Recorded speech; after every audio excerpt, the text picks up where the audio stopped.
வணக்கம். நான் டாக்டர் சிவகுமார். அர்ஜென்ட்டாக டிக்கெட் புக் பண்ணுமா? ஆன்லைன் இருக்குது. அமெரிக்காவிலேருந்து அம்மா அப்பாட்ட பேசணுமா? ஆன்லைன் இருக்குது. ஆணின் ஊத்தப்ப வேணுமா? ஆன்லைன் இருக்குது. இது மாதிரி ஐடி டெவலப்மெண்ட்னால நம்ம வாழ்க்கையே மாறிடுச்சு. அதே ஐடி டெவலப்மெண்ட்னால சில பேருக்கு இரவு பகலே மாறிடுச்சு. 9 மணிக்கு ஆஃபீஸ் அப்படிங்கிறாங்க. பிரேக்ஃபாஸ்ட் முடிச்சுட்டு போவீங்களா அப்படின்னா, இல்லைங்க டின்னர் முடிச்சுட்டு போவேன், 9:30 மணிக்கு லாகின் பண்ணணும், 11 மணிக்கு கிளைண்ட் மீட்டிங் அப்படிங்கிறாங்க. அந்த காலத்தில் சில பேருக்கு நைட் ஷிஃப்ட் இருந்தது. இப்போ பல பேருக்கு நைட் ஷிஃப்ட் வேலை தான். நைட்டு 3 மணிக்கு பிரியாணி டெலிவர் பண்ணுற காலங்க இது. இந்த வீடியோவில் எதை பற்றி பார்க்க போகிறோம் அப்படின்னம்னா, இரவில் அதிக நேரம் கண்முழிக்கிறவங்க ஆரோக்கியமாக இருக்கிறதுக்கு அவங்க செய்ய வேண்டிய வாழ்க்கை முறை மாற்றங்கள் என்னென்ன, அதை பற்றி தான் பார்க்க போகிறோம்.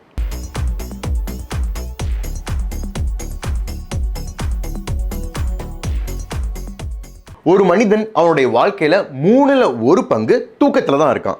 இது மாதிரி இரவு நேரங்களில் தூங்கணும், பகல் நேரங்களில் முழிச்சிருக்கணும் அப்படிங்கிறத ரெகுலேட் பண்ணுறது அவனுடைய பயாலஜிக்கல் கிளாக், அது சிர்கேடியன் ரித்தம் அப்படின்னு சொல்லுவாங்க. இந்த சிர்கேடியன் ரித்தமை கண்ட்ரோல் பண்ணுறது நம்ம மூளையில் இருக்கிற ஹைப்போதாலமஸ் அப்படிங்கிற ஏரியாவில் இருக்கிற சூப்ராகாஸ்மேட்டிக் நியூக்ளியஸ்.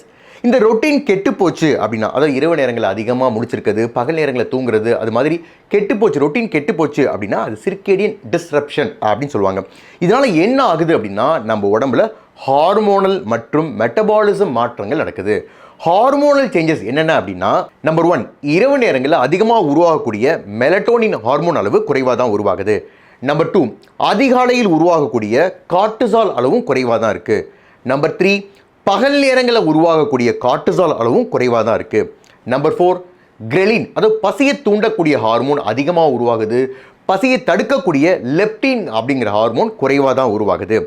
நம்பர் 5, growth ஹார்மோன், அதாவது நம்ம படுத்த உடனே 1 மணி நேரம் இல்லை 2 மணி நேரத்தில் growth ஹார்மோன் உருவ ஆரம்பிக்கும். அப்புறம் இரவு நேரங்களில் நல்ல பீக்குக்கு போகும். அது மாதிரி இல்லாமல் இந்த நைட்டு முழிக்கிறவங்களுக்கு இந்த growth ஹார்மோன் ரேண்டமாக உருவாக ஆரம்பிக்குது. நம்பர் 6, டிஎஸ்ஹெச், அதாவது தைராய்டு ஸ்டிமுலேட்டிங் ஹார்மோன் இரவு நேரங்களில் அதிகமாக உருவாகும். அது போல் இல்லாமல் இவங்களுக்கு எல்லாத்துக்கும் கம்மியாக தான் உருவாகுது. ரொம்ப ரொம்ப இம்பார்ட்டன்ட் என்ன தெரியுமா? ரீப்ரொடக்டிவ் ஹார்மோன்ஸான testosterone, progesterone, oestrogen, luteinising hormone, follicle stimulating hormone, இது போன்ற ரீப்ரொடக்டிவ் ஹார்மோன்ஸ் அளவு டிஸ்டர்ப் ஆகுது. சரி, நம்ம உடம்புல மெட்டபாலிசத்தில் என்னென்ன சேஞ்சஸ் நடக்குது அப்படின்னா, முக்கியமாக கார்போஹைட்ரேட் ஃபேட் மெட்டபாலிசம் டிஸ்டர்ப் ஆகுது. அதனால் பாடி ஃபேட் மாஸ் அதிகமாகுது, ட்ரைக்ளிசரைட் அளவு அதிகமாகுது, இன்சுலின் சென்சிட்டிவிட்டி குறையுது. இத்தனை மாற்றங்கள் நம்ம உடம்புல நடக்கிறதுனால அஃப்கோர்ஸ் பின்விளைவுகளும் ஏற்படுது. Short term adverse effect, long term adverse effect, அதாவது உடனே நடக்கக்கூடிய விளைவுகளும் நீண்ட நாட்களுக்கு அப்புறம் நடக்கக்கூடிய விளைவுகளும் ஏற்படுது.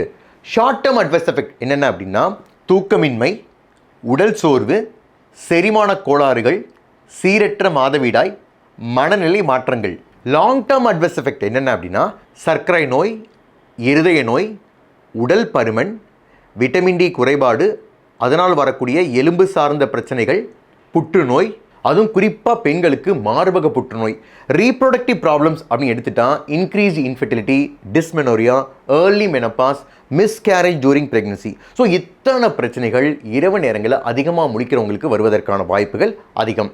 சரி சார், இந்த பிரச்சனையெல்லாம் வரக்கூடாது, இப்போ நான் என்ன செய்யணும் அப்படின்னா, இரவு நேரங்களில் தூங்கணும், பகல் நேரங்களில் முழிச்சிருக்கணும் அப்படிங்கிறது இயற்கையோட விதி, அதை மாற்றக்கூடாது. அதனால் முடிந்தவரை say no to night shift. இல்லையா, இப்போ என்னால் முடியாது சார், என் வேலையே நைட்டு தான் சார் அப்படின்னீங்கன்னா, இப்போ நான் சொல்ல போகிற டிப்ஸை ஃபாலோ பண்ணுங்கள்.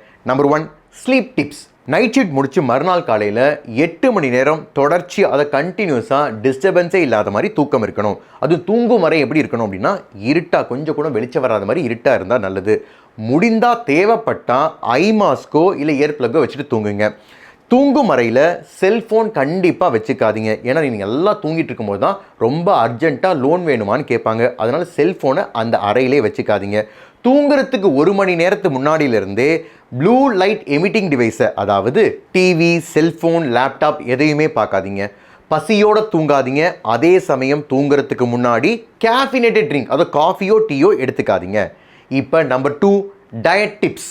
உணவு முறை எப்படி இருக்கணும் அப்படின்னா, டின்னர் முடிச்சுட்டு நீங்கள் நைட் ஷிஃப்ட் போகிற மாதிரி இருக்கணும். ஏன்னா இரவு நேரங்களில் ஹெவி மீலாக எடுத்துக்கக்கூடாது.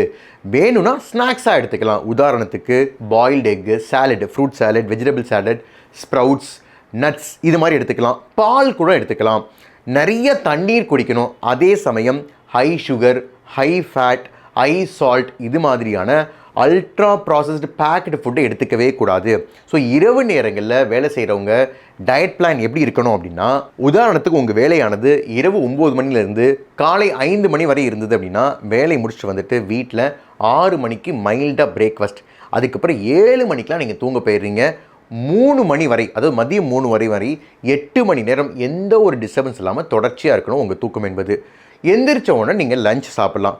லஞ்சு சாப்பிட்டதுக்கப்புறம் 2 மணி நேரத்துக்கு அப்புறம், அதாவது 5 மணிலேருந்து 6 மணி வரை உங்களுடைய உடற்பயிற்சி நேரமாவது இருக்கணும். அதுக்கப்புறம் 8 மணிக்கு டின்னர் முடிச்சிங்க அப்படின்னா 9 மணிக்கு நீங்கள் வேலைக்கு ரெடி ஆகிடலாம். இந்த உடற்பயிற்சியில் என்னென்ன பண்ணலாம் அப்படின்னா, நம்பர் 3 எக்ஸசைஸ் டிப்ஸ். 2024 நேச்சர் அப்படிங்கிற ஒரு ஜேர்னலில் ஒரு ஆர்டிக்கல் வெளியிட்டாங்க. அந்த ஆர்டிக்கலை பொறுத்து இந்த நைட் ஷிஃப்ட் கோயர்ஸ்க்கு ஃபிசிக்கல் ஆக்டிவிட்டி ஜாஸ்தியாக இருந்தது அப்படின்னா அவங்க மன ரீதியாகவும் சரி உடல் ரீதியாகவும் சரி புத்துணர்ச்சி அடைகிறாங்க அப்படின்னு சொல்லியிருந்தாங்க. அதனால் பகல் நேரங்களில் இந்த 1 ஹவர் இருக்குல்ல, அந்த 1 ஹவரில் கார்டியோ, அதாவது walking, running, jogging, cycling, swimming எது வேணால் நீங்கள் பண்ணலாம். வெயிட் ட்ரைனிங்கும் பண்ணலாம். வெயிட் ட்ரைனிங் அப்படிங்கிறது நீங்கள் ஜிம்மில் போய் தான் பண்ணணும்னு அவசியம் கிடையாது, நீங்கள் வீட்டிலையே பண்ணலாம். இதோடு சேர்ந்து மெடிடேஷன் பண்ணுறதும் ரொம்ப ரொம்ப நல்லது. இரவு நேரங்களில் அவங்க ஷிஃப்ட்டில் இருக்கும்போது, நைட் ஷிஃப்ட்டில் இருக்கும்போது 1 மணி நேரத்துக்கு ஒரு முறையாவது ஒரு ஸ்ட்ரெச்சிங் இல்லை சின்ன வாக் போகிறது ரொம்ப ரொம்ப நல்லது. இந்த காலகட்டத்தில் பல பேர் நைட் ஷிஃப்ட் போகிறது தவிர்க்க முடியாத ஒன்றாயிடுச்சு. இந்த டிப்ஸ் எல்லாம் ஃபாலோ பண்ணுறது மூலமாக ஓரளவுக்கு நம்ம ஆரோக்கியமாக நம்ம உடம்பை வச்சுக்க முடியும். நம்ம உடம்பானது எந்த ஒரு வாழ்க்கை முறை மாற்றத்தையும் அடாப்ட் பண்ண பார்க்கும். அது முடியல அப்படிங்கிற பட்சத்தில் தான் இந்த பிரச்சனைகள் தான் வரும். உலகத்திலேயே ரொம்ப நல்லவன் யார் அப்படின்னு கேட்டால் நம்ம உடம்பு தான். ஏன்னா எவ்வளோ அடித்தாலும் தாங்குறான். இந்த வீடியோ உங்களுக்கு பிடிச்சிருந்துச்சுன்னா லைக் பண்ணுங்கள், ஷேர் பண்ணுங்கள், சப்ஸ்கிரைப் பண்ணுங்கள். நன்றி, வணக்கம்.